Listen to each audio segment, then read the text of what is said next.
Hey guys, this is Coach Joe coming to you from inside the Holy Cronut, and today I'm bringing you the CWL Rising Week 4 recap of the Holy Cronut versus Indians rule. The Nutters won 87 to 86, which moves us to 3-1 overall and 2-0 in the Baby Dragon division. We had another great week at 9v9, going 17 of 25 for a hit rate of 68%. IR was right behind us at 17 for 26.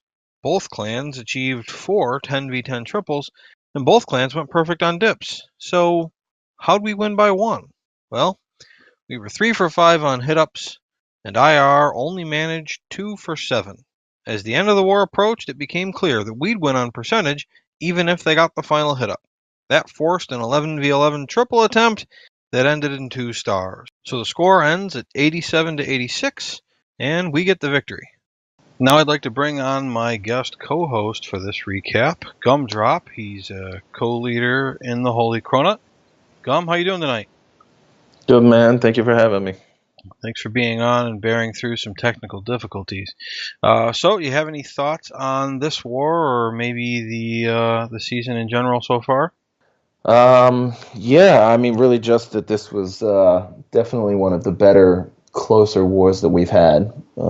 It really could have gone either way. We started out really strong, and I think that we kind of let that get to us a little bit, and then I think everyone woke up the next morning kind of to like a holy shit moment, because they really caught up fast, but Yeah, we ended up. they did a really good job. They had 4 10v10s, and their 9v9 hit rate was one attempt worse than ours. And this is the kind of the reason why I always wanted to do League Wars in the first place. Is you play another fair play, competitive clan of comparable skill level, and you don't know who's going to win. It depends on who did better that war. Yeah, absolutely. This was an incredibly close war. It was a really good one. Yeah, hats off to them. So, For sure. before we get into any of the attacks, we're going to recap. I wanted to show this ending from a hit from Napoleon and just kind of display the Supercell Queen AI. And so here we go. Minion's going to get the builder, hut, and guess not. And there goes the Queen. Yep, that was fun when that happens. So bonus points for shooting through the wall, and he still had 10 seconds to spare, so it wasn't all that close. And the first hit we're going to show here is Giovanna doing a fresh 9v9 triple with a shattered Bolalo attack. And we actually had 2 of these in this war, the other one coming from Mitch. And it's a very... Go ahead. No, I was just going to say this is a really nice attack. Really nice attack and a very interesting 2 golem, 1 hound kind of, and bowler, super weird. But how do you identify a base for this kind of attack? I mean, I think for loons, most of the time you're looking for good pathing. And a base like this is kind of, I mean, you can kind of see it's separated into kind of 3 long sections. So he decided that he was going to be able to take out 2 of those sections with his kill squad. So it was worth investing, most of his spells into it. And that's exactly what he did. And what was left over really was not that much, I mean, the loons really went defense, next tile, defense, next tile, defense, and that was it. Yeah, and he kind of used the natural funnel of the base where everything would kind of go in and skid across the middle, but anything in that third section is so far away they're not going to go up there. Right, exactly, which is how the base was designed, but, in this instance, it was quite a flaw, and he took advantage of that. Yeah, and he actually almost lost his queen to the king at the top there. There was a brief instant where it looked like she was going to start shooting him, and he walked away, so she entered the base instead. And the loon phase here just absolutely smashing everything that's left. Yeah, I mean, he's still got a hound left up at the end of this. And I'm not sure he lost a loon. Right. Beautiful hit. Neither of his golems popped. His hound didn't pop, Yeah, hard to ask for more. Exactly. The second hit is Tushar doing a 9v9 triple with a Queen Walk Lalo. Yeah, this was a really nice attack also. The first hit on this was a stoned hobo and Tesla farm ended up chewing up one of the golems, and Yeah, that got a little awkward. But yeah, Tushar definitely took advantage of that. right. And so he wants his queen to go into the base and head left here, which requires just a huge funnel. Yeah, and I mean the nice thing is too, where he would put his king to force her into the base is exactly where the farm is. So the value that he gets here is pretty crazy. Well, if you're gonna enter your queen into the base with a jump spell, you need a huge funnel because she hates it. Yeah, yeah. Getting your queen to jump is that's a feat in and of itself. Right.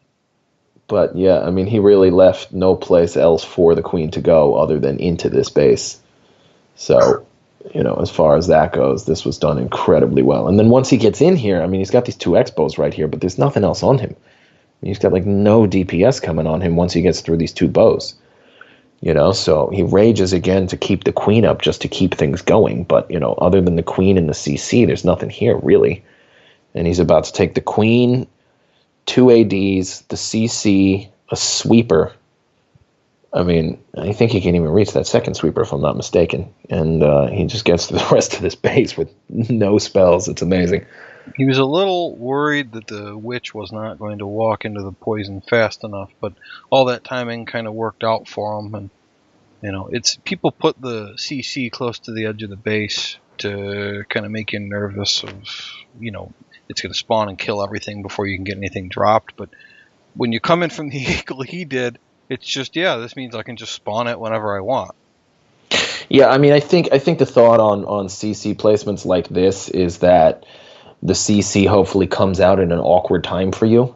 Either too early in your kill squad where you don't really have the funnel down and troops are split, or too late after troops have already split, So if you don't get it at the right time, it can get really weird, but that's not what happened here. Yeah, no hound pop. I mean, he had the haste to hurry his loons, but He had one hound pop, one lived.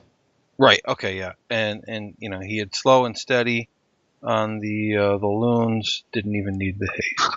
The Yeah, third that was hit, quite nice. The third hit is 10v10 triple with a CWL, and this one's actually you. Yeah, this was a cleanup attack. The first one was super close. It was like a 94 or something like that, but the start was a little bit awkward. And at the end it just didn't quite come through. So I think the first attack was sending a hound loon through that mortar at like 430 or so, and the hound was just getting destroyed in the core, and all of the loons were just getting killed at that whiz tower. So I decided, instead of starting there and ending at 12, to start at 3 o'clock, go to 12, and then wrap around to 9. So I kind of ended in that spot instead of started on it. And that made all the difference. Right, in the earlier attempts, starting at that mortar, we're somehow missing the very first expo, which was interesting, but they were coming all the way back around, and the expo was just destroying them the whole way. Yeah, I mean, the expo was on them basically the entire raid, for sure. And that first hit from Thang Long, the problem for him was that the queen went into an awkward compartment, so the skeleton spell missed the rage entirely. Yeah, for sure. And, I brought two skeletons because I saw what happened to him there. But right at this moment, I was sitting there thinking to myself, holy shit, I need another haste. I really did not think I was going to get this in this moment right here. Right, that scary, scary wizard tower with all of its health. Yeah, well, that's the funny part, right? Because, in the middle of the raid, I can't know how much health that thing has left. I didn't see what happened at the beginning, and I throw this one minion down being like, oh, maybe I'll tank for it a little bit, and then all of a sudden the thing goes down, Yeah, I mean, beautiful. I think with all that cleanup, I would have had it anyway, but... Yeah, I think so, too. Yeah, just the same. Nice. The last hit is Schneebly with a 10v10 triple using Shattered Hobo. Yeah, this was a really nice attack. I agree. Any triple's a really nice attack, in my mind.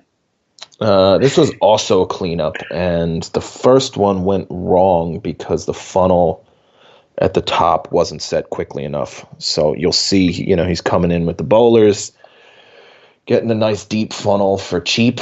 And the first attack, it was too slow on the bowlers up top there. So the king ended up wandering up before that elixir and the cannon on the inside went down. Yeah, well, Schneebly has been our 10v11 guru for a long time, and so he knows how to funnel with bowlers. Yeah, sure. Yeah, I mean, I definitely find that a lot of that precision transfers over quite well. Not all 10v11 guys can do it, but the attention to detail you have to have for that. Usually, if you're really good at 10v11, there's at least aspects or certain attacks you can do quite well 10v10. And it shows here. Yeah, and so he comes in with all these hogs up at the top, and I got a little worried as he's coming around this real thick corner. Yeah, I mean, normally you want to do something like this and go a bit surgical, but when we were planning this, we were looking at this, and the defense is, other than this little, the Tesla's right there, the defense is really just in 2 layers, and we decided rather than to spread them out, other than these 2 hogs that just came in here, which their sole purpose was to set off the bomb right in front of this Tesla. Other than that, we decided there was really no reason not to put them all in together. He was going to hit all of the traps anyway, and because the defenses are so tight, you can catch all of the hogs with each heal spell. So it made more sense just to basically spam them all in there, since the pathing was just too good. They didn't have anywhere else to go. Yep. And well before you knew that the hogs were going to take everything out, he just kept those goblins in his pocket, refusing to drop them. I was screaming at him on voice. I don't know what happened there. Swag goblins, maybe. Nothing else to drop except your goblins, but they're still in the pocket. Yeah, so that's the recap. Gum, do you have any final thoughts? Yeah, I mean, like I said before, it was a really awesome war. There's some wars that, you hate to lose because of how you lost them, but had we lost that war, I don't think I would have been all that upset. Yeah, and both sides had a really good war, and it came down to literally the final attacks. Yep. So I'd like to thank you for joining me tonight, and to thank everybody out there for watching the video, and we'll catch you next time. All aboard! We're proud to announce the maiden voyage of class ship cruises.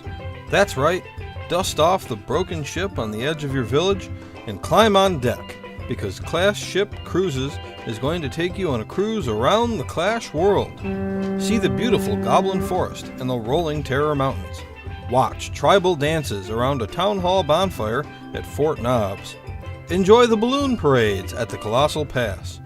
Swim with the hogs off the shores of the Builder Village. Take in the fresh air at Sour Lake. Relax on Omaha Beach.